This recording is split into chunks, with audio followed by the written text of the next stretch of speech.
Hello everyone, how are you? How you all are doing in this period, in this lockdown period?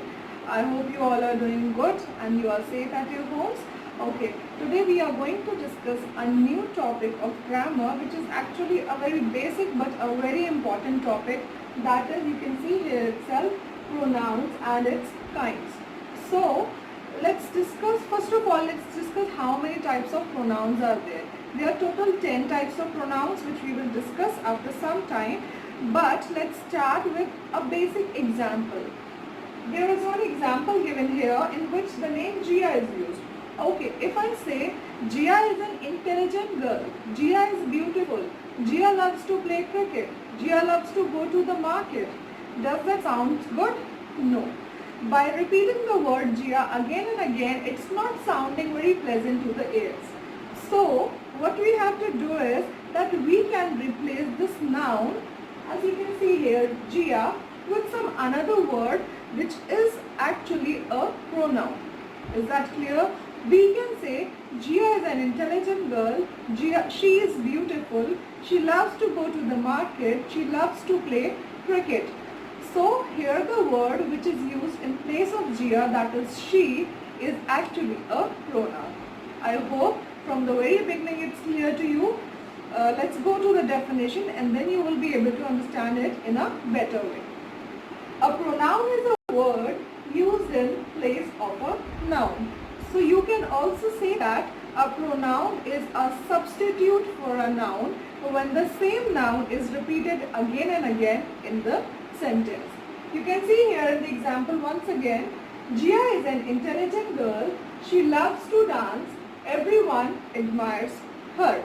So you can see that the word she is used as a pronoun for this girl, or actually a noun, which is Jia.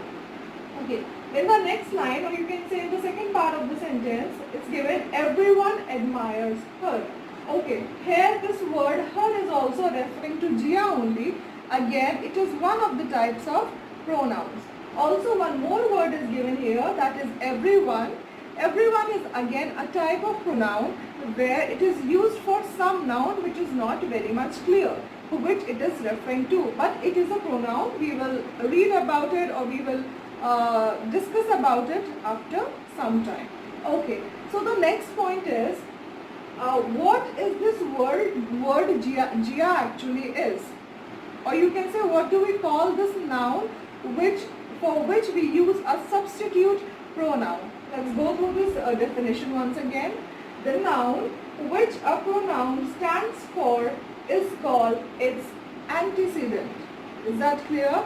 So whatever the noun is given a sentence for which we are using a pronoun, that noun is actually the antecedent to that pronoun. So in this example, you can say if she and her is the pronoun, then Jia becomes the antecedent for that pronoun. So this is a brief introduction of the pronouns and what is antecedent. Now we will move forward towards the type of pronoun. Okay, let's begin with the types of pronouns. Okay, so here all in all I have given 9 types of pronouns, but we have actually 10. You can say the chart is small, that's why I haven't included, or you can say I can tell you later on at the end that which is the 10th one. So let's start with the very first one. The first one is personal pronouns. Personal pronouns are those pronouns that are used for persons or things. Okay, when we say personal pronouns, we should know that what persons are there, or you can say in English grammar, what type of persons we have. In English grammar, we have 3 types of persons. The first person who's speaking, the second person who's spoken to, and the third person about whom we are speaking. Is that clear? So, in the first person, we have I and we as the pronouns in the subjective form. Whereas we have for I, we have me, and for we have us as the objective form of pronouns. Is that clear? Then, in the second person pronouns, we have you as the only pronoun, which remains same whether used in the subject or used as an objective form. It remains the same, you is the only pronoun.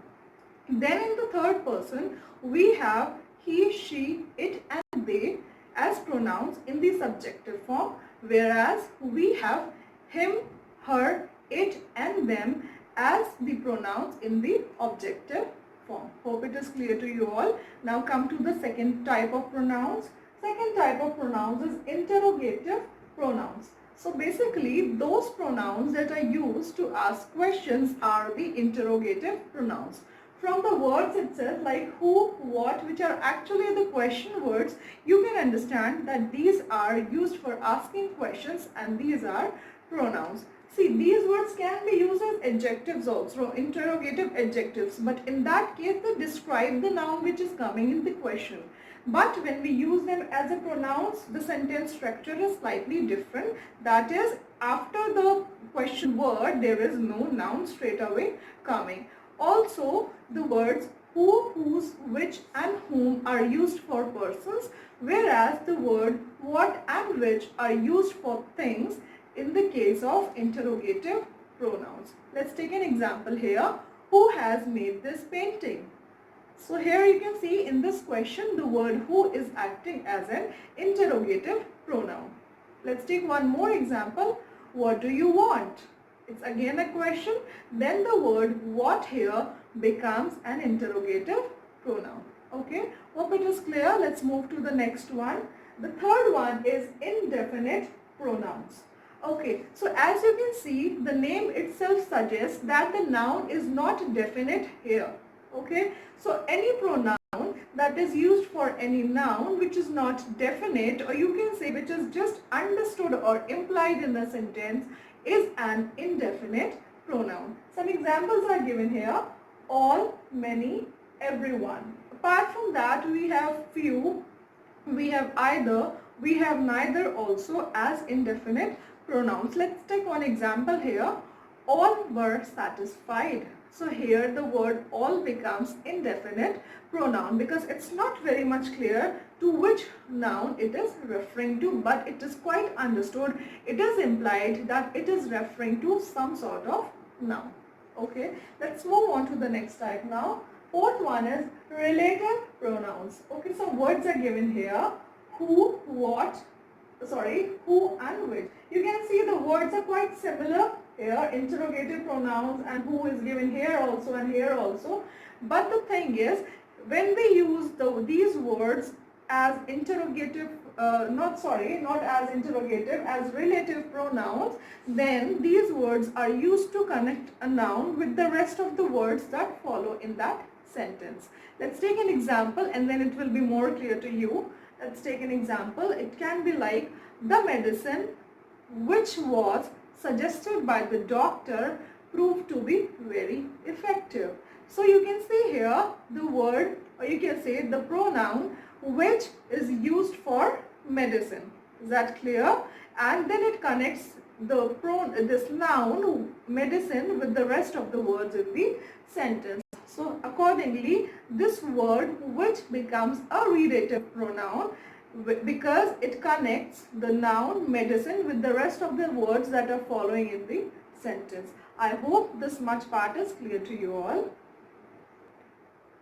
Okay, so the next type of sentence we have is possessive pronouns.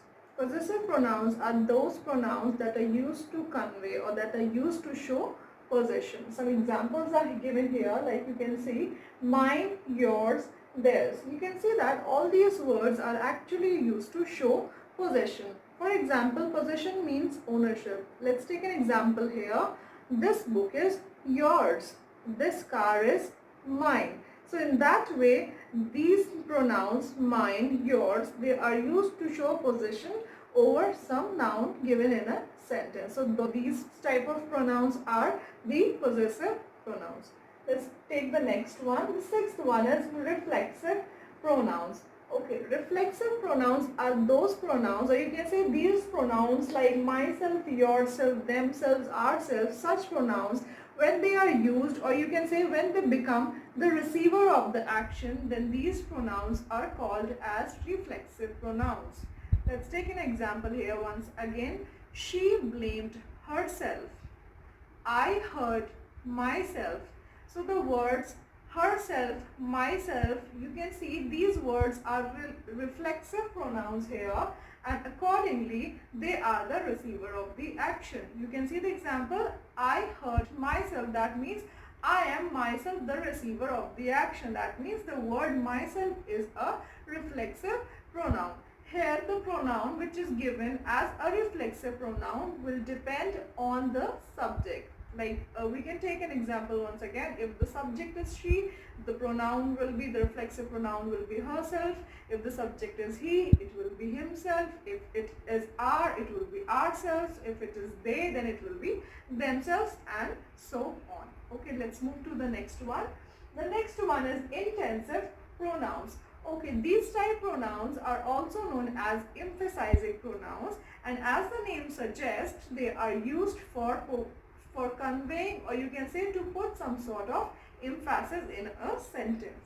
The form of these pronouns is quite similar to the reflexive pronouns. You can say they are almost similar. You can see here like myself, yourself.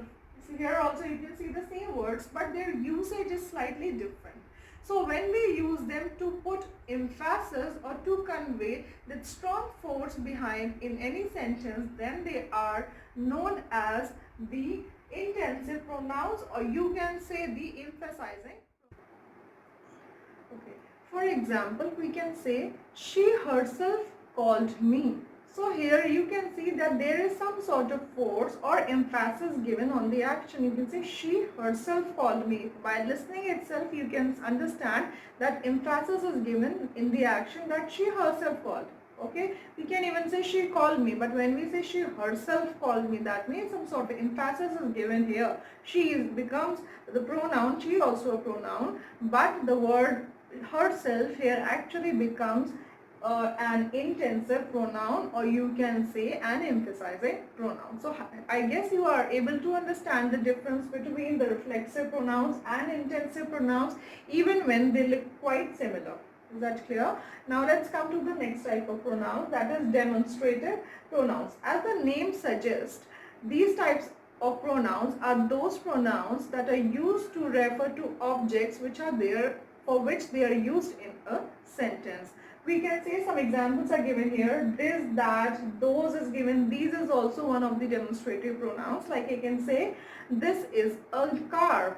Okay, so that means car is the object in the sentence, and this pronoun, this itself, is referring to that car, to that object which is given in the sentence. Or you can say, those are beautiful flowers. So flowers become the objects in the sentence, and those becomes the demonstrative pronoun. Why? Because it is referring to the object or objects that are present in a sentence. So any of the pronouns that refers to any object in a sentence is a demonstrative pronoun. Is that clear? Then come to the next one, distributive pronouns. As the name suggests, you can understand it, that any pronoun that talks about the objects, or you can say about the things or persons in a sentence one at a time, are the distributive pronouns. We can have each, every, either and neither as distributive pronouns, because these are the only words that are used to show, even if there is a group, these words are used to show one at a time, the things and persons one at a time. Like we can say, neither of the two bags, or we can say each of the men.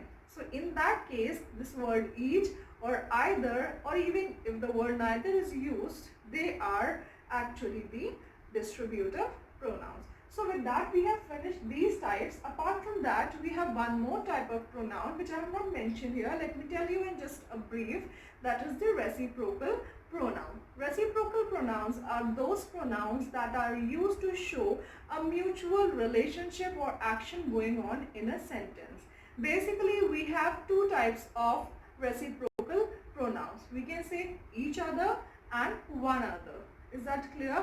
That means two or more than two persons are involved in it, and some sort of action is going in that sentence, and both the persons are actually mutually benefited, or you can say take the consequences of that action. Let's take an example. Jack and Jill hurt each other. That means two persons are there, Jack and Jill, there is a mutual action going on and they are having, both of them are having the consequences. So the word each other becomes the reciprocal pronoun. So with that, we have actually finished the types of pronouns, the 10 types of pronouns here. I hope you have very properly understood all the types of pronouns, and still if you find any sort of problem, you can ask me. Thank you very much. Stay safe at your homes. Goodbye.